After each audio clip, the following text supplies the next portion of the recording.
বেশিরভাগ মেয়েই মনে করে ব্রা পরবে শুধু কর্পোরেট জব করে বা সৌন্দর্যের জন্য। ব্রা পরা হয় ব্রেস্টকে সাপোর্ট দেওয়ার জন্য। ব্রেস্টটা হচ্ছে পেক্টোরিস মেজর মাসলের উপর প্লেস থাকে এবং ব্রেস্ট যত বড় হয় তত বেশি পুলিং ইফেক্টটা পড়ে মাসলের ওপরে। মাসলের জন্য তার ব্যথা করে এবং তার ব্যাক পেনও হয়। এই পেনগুলোতে সাফার করে মেয়েরা জানে না যে আসলে ব্রাটা কেন পড়ছে।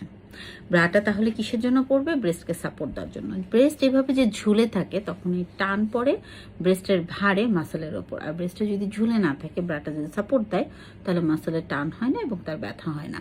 যারা আমার এই কথা শুনছেন যে মেয়েরা তার পার্টনার অথবা তার আশেপাশের মানুষকে জিজ্ঞেস করুন, বা ছেলেরা যাদের পার্টনার আছে তাদের জিজ্ঞেস করে দেখুন যে সবসময় ব্রা পরে কিনা। বিশেষ করে মেয়েরা মনে করে রান্না যখন করছে বাসায় যখন থাকছে তখন ব্রা পরার দরকার নেই। কেন দরকার নেই?